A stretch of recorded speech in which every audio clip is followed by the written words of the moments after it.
Eh bien, bonjour. Attendez, je règle ça un petit peu. Ok, c'est bon, ça grésillait dans mes oreilles. Bon, bah bonjour, bienvenue. Merci d'être présent ici pour ce talk. Je vais vous raconter des histoires sur la provenance des données et sur les graphes. Le QR code, c'est pour avoir les slides si vous voulez, comme ça vous aurez moins besoin de prendre de notes. Alors, au programme, je vais vous parler de provenance de données. Je vais vous expliquer ce que c'est, le définir. Je suis désolée, ça grésille encore. Ok, c'est bon? Ok, super, merci. Du coup, au programme, je vais vous parler de provenance de données. Pourquoi ça nous concerne tous, ce que c'est. Et je vais vous proposer une solution relativement très simple pour je vais vous proposer une solution relativement très simple pour démêler des problèmes de données avec des graphes. Voilà. Et tout ça, je vais vous le faire avec quelques cas concrets, évidemment, que j'ai imaginés, parce que ce n'est pas les données de mes clients.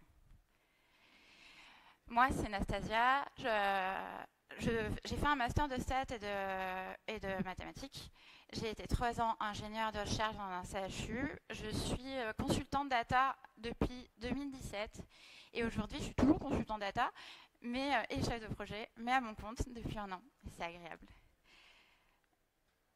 Alors, ce talk vient du fait que j'ai rencontré un problème il y a quelques mois. Mission data, simple, on me demande d'optimiser des rapports. Sur le coup, ça va, c'est mon boulot, c'est ce qu'on me demande. Je suis à l'aise. Alors, j'ouvre le premier rapport d'une quinzaine.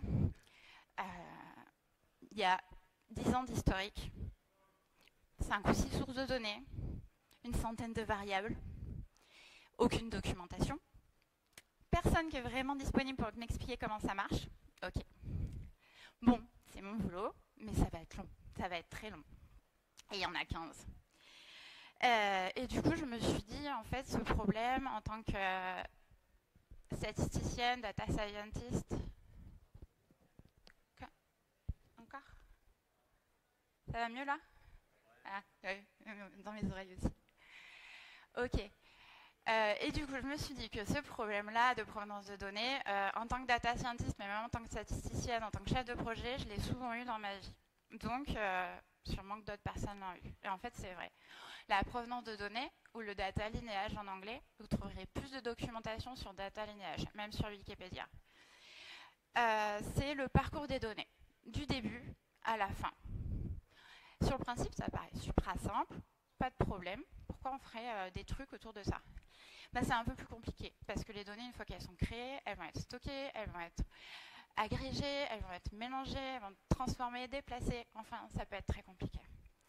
Alors, déjà, pour resituer le problème, on peut séparer le problème. Je suis désolée, en fait, c'est quand je lève la tête, mon micro, il bouge. Ok. Donc, le cycle de vie de la donnée, on va le séparer en 4 phases, si on veut conceptualiser un peu les choses. On va d'abord créer la donnée. On va mettre un fichier Excel. Oui, vas-y, aide-moi.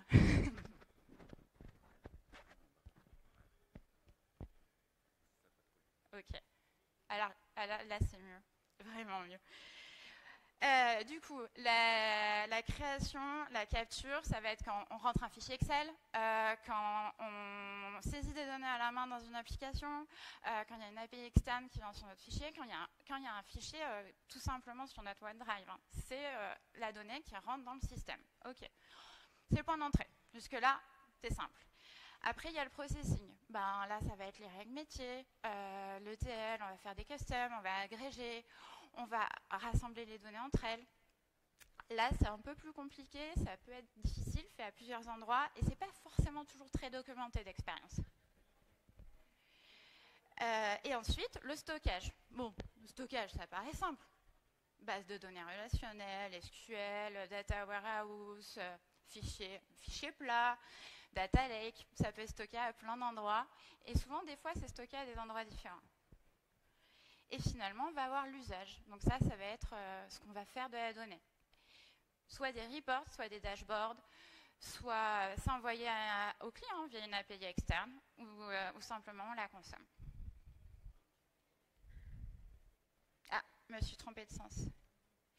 Et le data lineage, dans tout ça, c'est juste le fil rouge. C'est ce qui va permettre de retracer la donnée du moment où elle est créée au moment où elle est utilisée. Alors, vous allez me dire, c'est vachement conceptuel tout ça, à quoi ça sert? D'abord, ce que je me suis dit, c'est dans le monde dans lequel aujourd'hui, l'audit et la conformité, on vit dans le monde où il y a le RGPD, il y a plein d'audits et plein de conformités sur plein de normes différentes, et quand il y a un auditeur qui arrive et qui vous dit, vous pouvez me dire ce que vous faites de cette donnée et où elle va et qui a accès, bah, vous êtes censé savoir répondre. Point. Il y a le refactoring. Quand vous changez un système legacy et que vous voulez enlever cette table-là parce que finalement elle ne sert plus dans le système, ben, faut savoir quand même où elle va la donnée et qui l'utilise derrière. Est-ce que ça va renseigner un CRM? Est-ce qu'il y a quelqu'un qui fait un rapport dessus depuis 10 ans et qui marche? Du coup, il dit rien, il se plaint pas. Mais quand vous allez lui couper, ça va faire mal.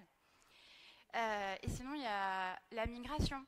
Quand on fait une migration, on va faire une analyse d'impact. Ben, la première étape, en général, c'est de faire du data lineage. On le fait tous un peu au quotidien sans s'en rendre compte. Les étapes, des fois, qui me concernent le plus, c'est le debugging. Par exemple, un rapport, le CA qui a un 0 en trop, ça peut être tout et n'importe quoi. Et à un moment, des fois, faut tirer le fil et il faut trouver une solution.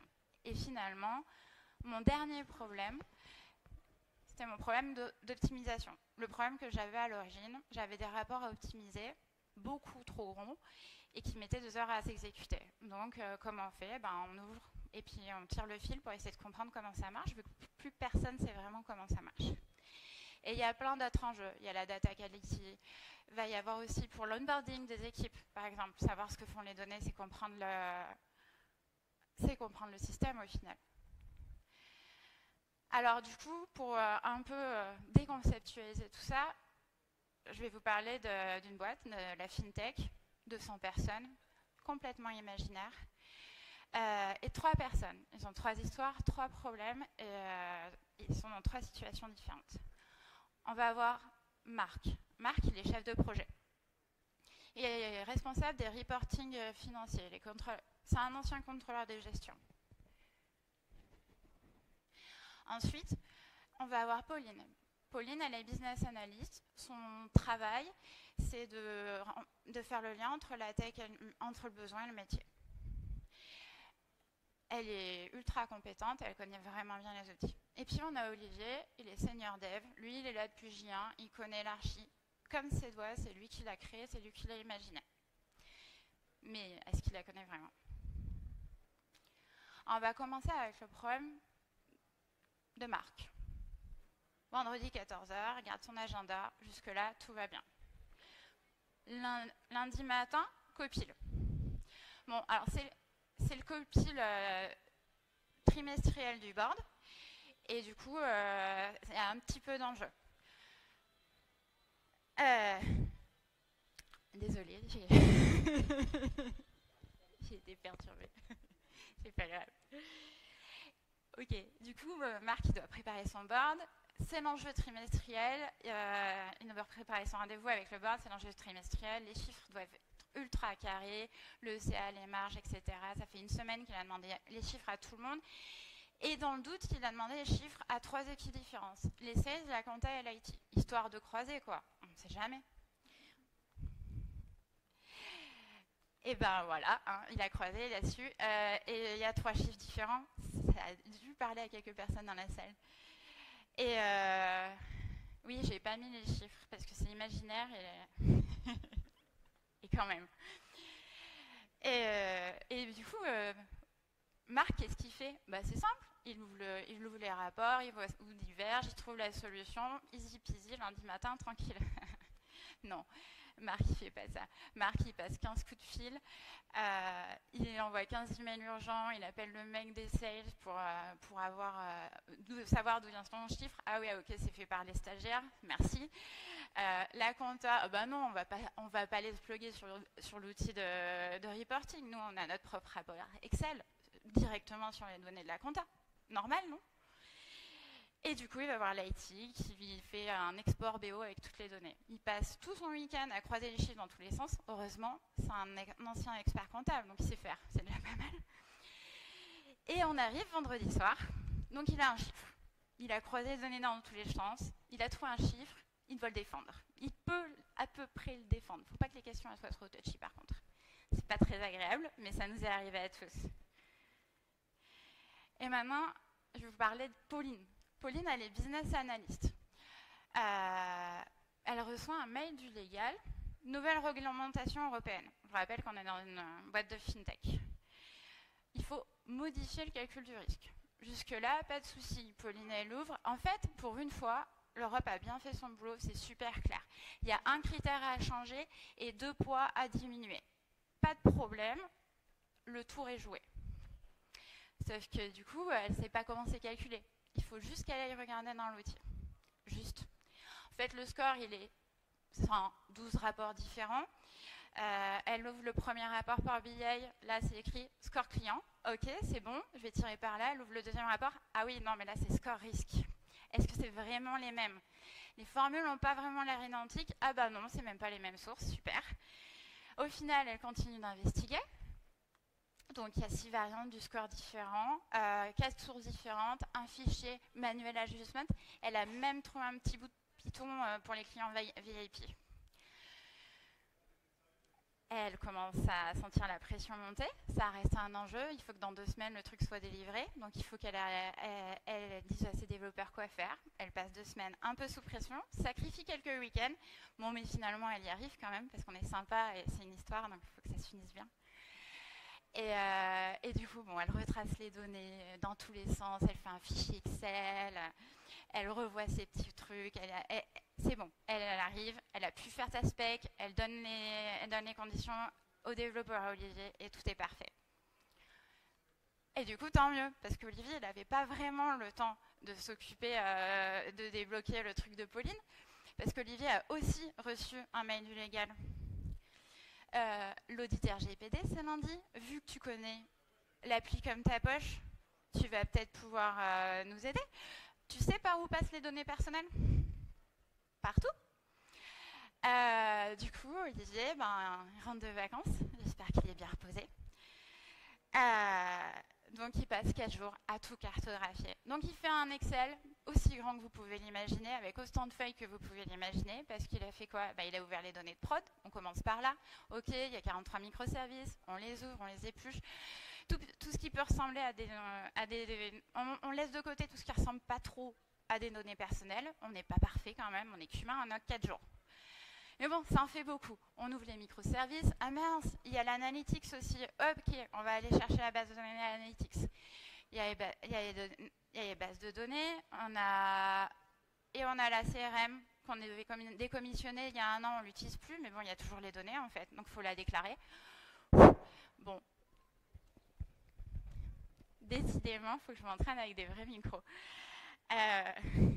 Et finalement... il y a les job ETL qui tournent la nuit en batch, il faut les ouvrir. Et je ne sais pas si vous avez déjà vu un job ETL, mais c'est vraiment dégueulasse. Bon, et il passe 4 jours à faire ça, il n'en veut plus. Et lundi matin, qu'est-ce qui se passe? L'auditeur arrive. Bon, vous montrez les données de géolocalisation? Ah oui, attendez, j'ouvre mon Excel. Et là, ça va me prendre une bonne demi-heure pour montrer à l'auditeur ce qu'il a besoin de savoir. Il y arrive. À la fin, les problèmes que je vous ai racontés, je pense qu'ils vous font un peu écho, au moins un des 3 chacun. C'est pas grave, ça arrive, on est tous des professionnels, on sait se débrouiller, on sait sacrifier des week-ends, on l'aime pas, mais on sait le faire. En gros, on met le casque, on tire les fils, on va dans les couloirs, on se débrouille, ça marche, à la fin, tout est dans le code. Bon, on peut y passer 4 jours, mais tout est dans le code. Sauf qu'en fait, c'est chiant. Et moi, j'avais fait ça pour 15 rapports. Donc, et toute mon équipe aussi. Donc, on voulait essayer de réfléchir à un outil qui soit un peu plus automatisé. En gros, comment on peut essayer d'automatiser ce traitement de données? Alors, avant de répondre à ma question, je vais vous dire qu'il y a 2 façons de traiter la data governance. On va d'abord avoir une façon systématique. En fait, la data governance, ce n'est pas un truc nouveau. Ça existe depuis longtemps. Il y a des outils sur le marché, il y a des outils open source, open lineage, qui permettent de mettre en place une data governance d'entreprise. En général, ces entreprises, déjà, elles ont un budget, une équipe dédiée, du temps, et ça prend plusieurs mois. Et après, il y a le côté pragmatique. C'est Marc, Pauline, moi. On est seul en fait. On n'a pas d'équipe de data governance. On a un problème, on a un besoin tout de suite. On a besoin de résultats dans les jours ou heures. Alors les heures, ça serait bien, qui viennent, mais pas dans les mois qui viennent. Et on a surtout un focus métier. On ne va pas vouloir s'amuser à mapper l'intégralité du système. Moi, je veux juste ma réponse. Je suis désolée. Je ne joue pas team player quand c'est l'urgence. Et je me suis encore trompée de sens. Alors, pourquoi les graphes? Parce qu'en fait, moi, quand je commence à modéliser, à me dire, OK, ce truc, il vient tout et tout, je fais, OK, j'ai ce KPI, je prends un bout de papier, hop, il va là, OK, il va là. Après, ça devient complexe, alors je sors un fichier Excel. Mais en fait, et ça, pour moi, c'est un graphe. Alors, un graphe, en vrai, c'est quoi? C'est une structure de données. Il faut que je baisse encore, ça va? C'est une structure de données qui contient des nœuds et des arêtes. C'est vraiment, vous imaginez, vous faites un tableau avec des patates et des allumettes au milieu. Hein. C'est juste ça. Ça permet de relier les concepts.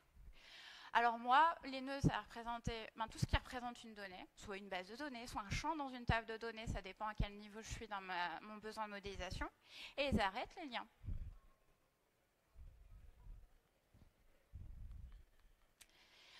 En gros, si on l'a fait ultra simple, c'est ça. On a un fichier, par exemple order.csv, qui va être transformé dans un ETL et qui va être envoyé dans un rapport CA de reporting. Et voilà, c'est un graphe. Bon, c'est pas celui-là qui va m'aider à résoudre mon problème, mais le concept derrière, c'est un peu celui-là. Alors, j'ai utilisé deux propriétés dans les graphes. J'ai pris des graphes qui sont dirigés. On ne va pas s'amuser à modéliser des trucs qui vont dans les deux sens. Ça peut exister, j'ai pas eu le problème, alors je m'en suis pas occupée. Et après, on va modéliser des graphes acycliques. Pareil, pas de retour en arrière, c'est trop compliqué. Du coup, quand il y a des retours en arrière, je les supprime. Je fais comme s'ils n'existaient pas. Et si j'ai un jour, quand je rencontrerai le problème, j'essaierai de trouver une solution. Et pourquoi j'utilise ça? Parce que ça va nous permettre de répondre à des questions facilement. Et ces questions, c'est quoi? C'est où sont les sources de mes données? Où va cette source? Où ce rapport il a été généré par quelle source? Quelles sont les sources utilisées? Qu'est-ce qui n'est pas utilisé au final? Parce que si vous avez un gros calcul qui se fait pour rien, ça va vous prendre du temps. Et ça existe régulièrement. Et en fait, ça sert à rien. Donc on va le supprimer. Et après, comment on partage les données, etc.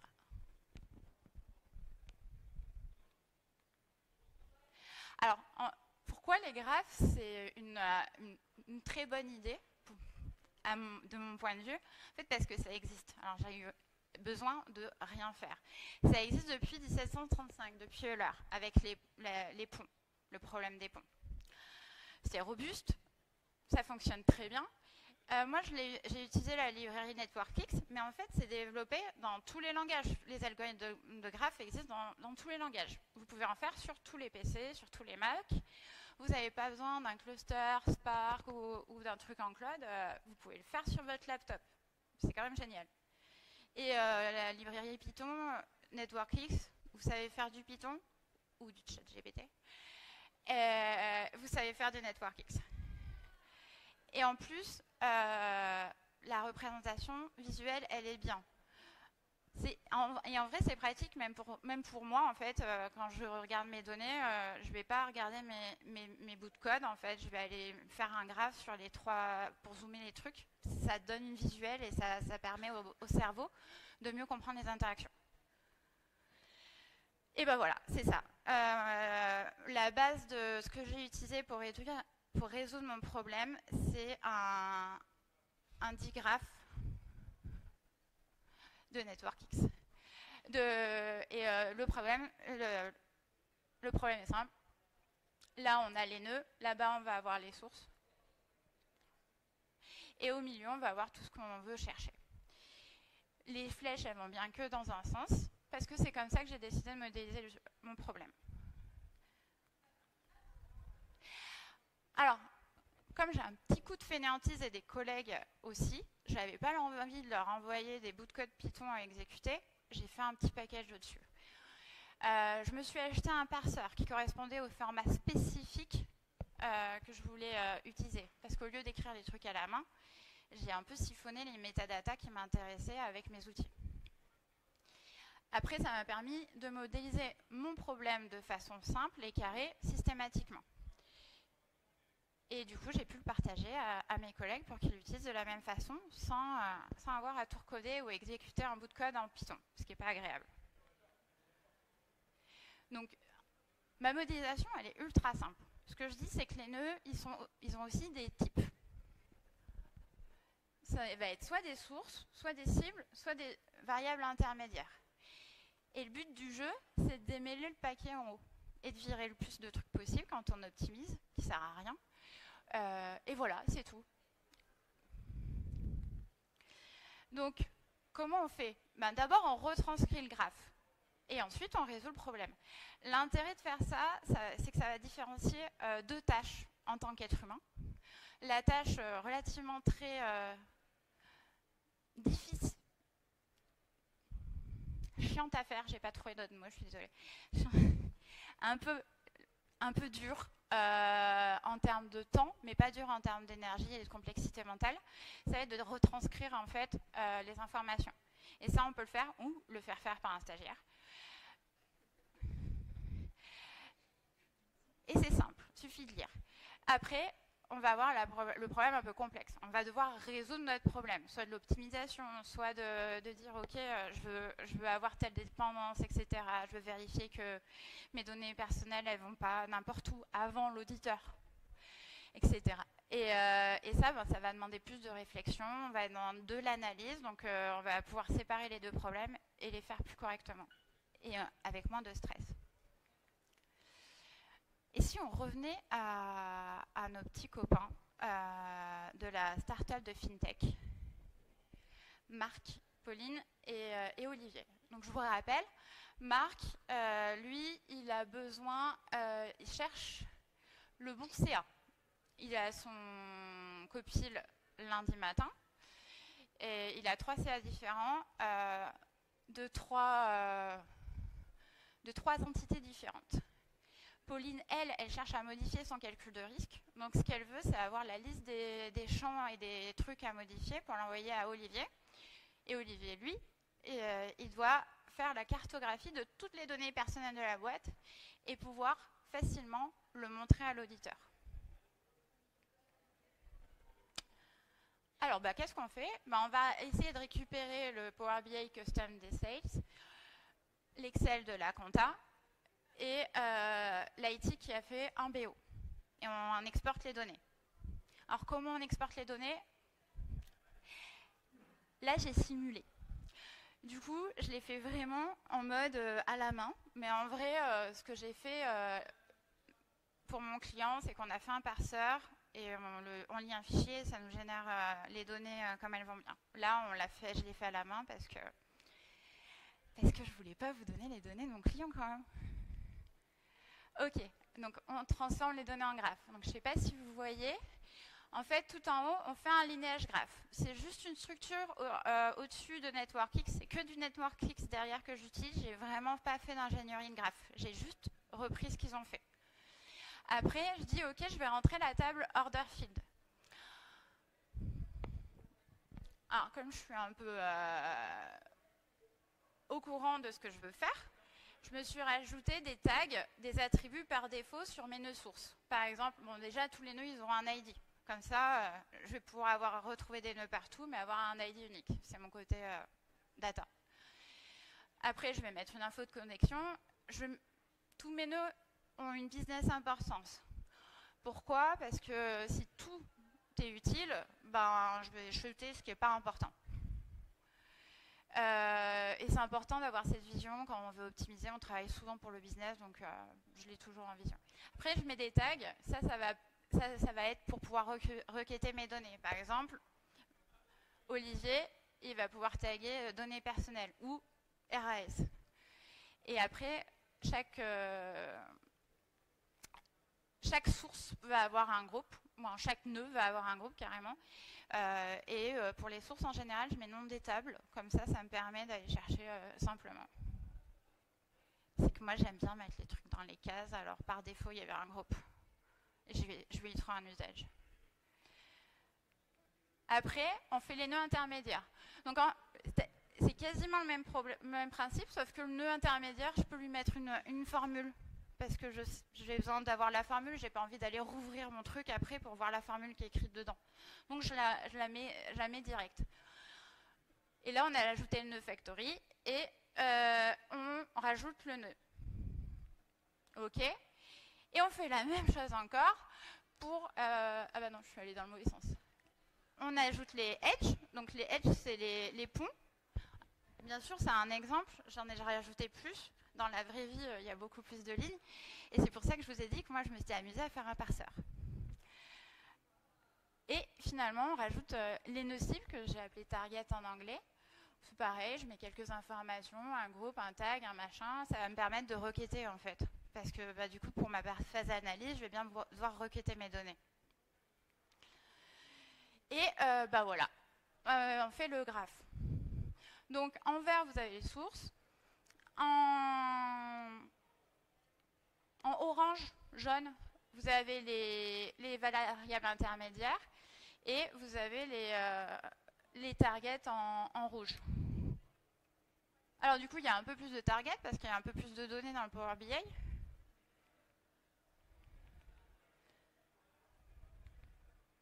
Du coup, on va les enlever. Donc là, j'affiche toutes les targets. Et après, je décide de les supprimer parce qu'elles ne m'intéressent pas. Moi, je m'intéresse qu'au CA. Donc là, c'est un peu plus clair pour l'analyse. Je suis désolée, c'est écrit en tout petit, mais j'ai oublié de coder comment agrandir le texte parce que je n'ai pas fait ça pour faire une presse et j'avais pas envie de le recoder hier soir. Et du coup, là, on fait un plot, mais c'est pareil. Hein, c'est les plots J'ai utilisé les plots de NetworkX. J'ai juste rajouté un layout spécifique pour que ça se fasse en hiérarchie. Et après, on va enlever les nœuds qui ne sont pas utilisés. Donc là, on n'a que les antécédents de nos targets. Et là, je ne sais pas si vous voyez, mais en fait... comme de par magie, on trouve la solution, on dirait que je l'ai fait exprès. Il y a la compta qui a été récupérée, les ajustements et les provisions. Le KPI de l'IT, en fait, il va faire une déduplication à ce moment-là. Et on va supposer que le stagiaire des sales a oublié de faire la déduplication ou a dû se planter dans les jointures. On va faire confiance à l'IT sur ce coup et on va aller demander à la compta si c'est grave, si on ne prend pas en compte leurs ajustements. Et voilà, Marc a sa réponse et il est un peu plus tranquille. Et maintenant, Pauline. Alors Pauline, elle a un problème un peu plus complexe. Alors là, je ne vais pas vous repasser. Vous voyez, la partie la plus lente, c'est on charge les données. Donc on charge les données. Et on obtient un graphe. Donc, ça c'est illisible, hein, on est d'accord. Parce qu'il y a une centaine de variables et tout. Alors ça c'est la version de base de NetworkX. Et ça c'est le layout que j'ai fait, qui n'est pas terminé évidemment. Et en fait l'idée ça serait de faire un layout qui fasse toutes les étapes. Mais work in progress. Donc ce qu'on va faire, c'est qu'on va juste afficher le premier. On va juste récupérer un seul des targets. Et là, on a l'air d'être tombé sur le bon parce qu'en fait, on récupère tous les ancêtres d'une target. Donc là, on a tous les champs qui permettent de créer la target. Donc là, c'est simple, on prend la liste, on récupère les 3 champs qui nous manquent et on dit aux développeurs, c'est ça que tu dois modifier. OK. Après, on va aussi vérifier ce truc VIP là qui nous a fait peur et qu'on n'est pas content d'avoir. Bon, ça va en fait. Si on prend juste les descendants du coup de ASU, bon, vous voyez vraiment pas, je suis désolée, il faut inventer. Hein. Hop, là c'est le dessin, là c'est la source, et en fait là tu as une flèche qui fait comme ça, et sur les alors source là, variable intermédiaire là, et le score VIP il va sur les deux dashboards. Il va que sur deux dashboards, mais en fait il y a peu d'impact parce que c'est pas compliqué, il y a 3 trucs à modifier, c'est pas grave. Voilà. Et voilà, et du coup on a une liste précise, donc c'est agréable. Et surtout la prochaine fois, c'est là.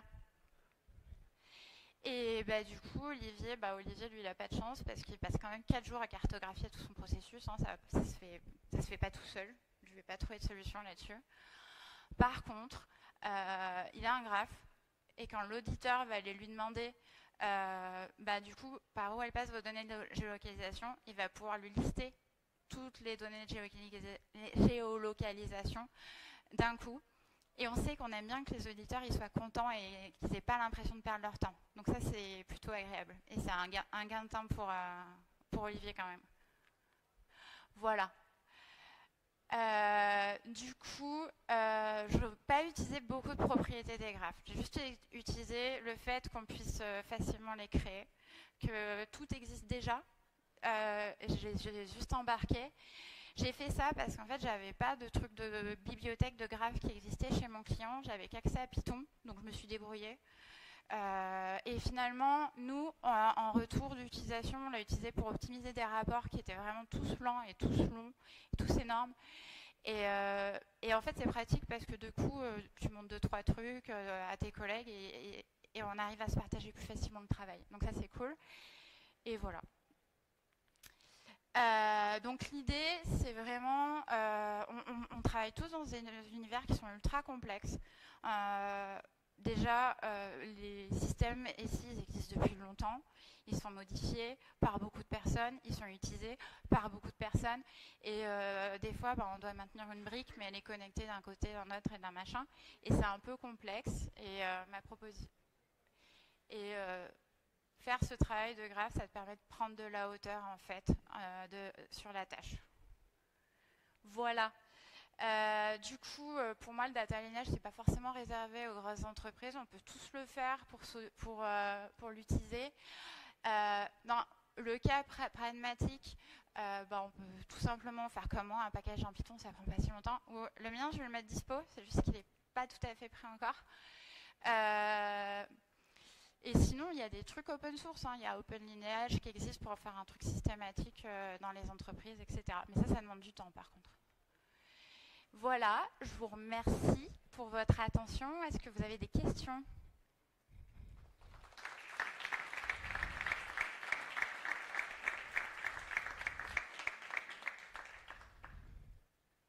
On a 10 minutes, vous pouvez poser plein de questions.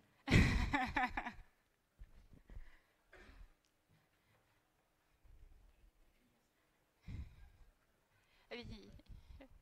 Merci pour la presse super intéressante.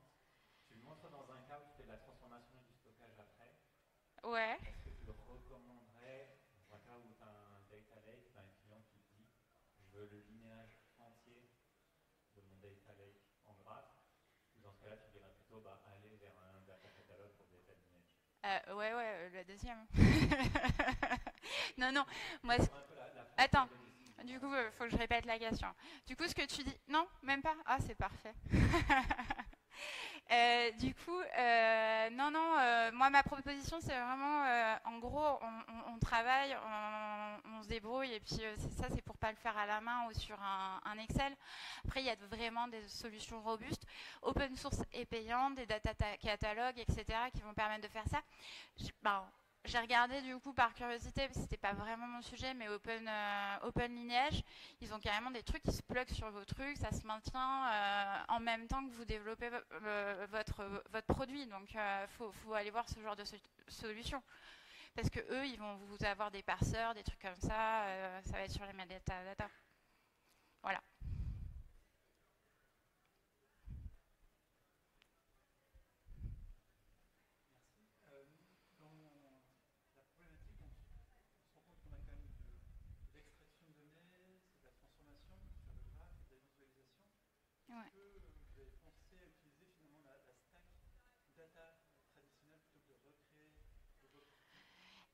Bah, en fait, j'y avais pas accès.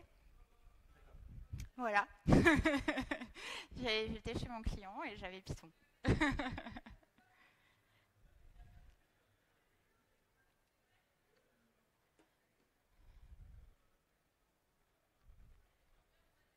Plus d'autres questions?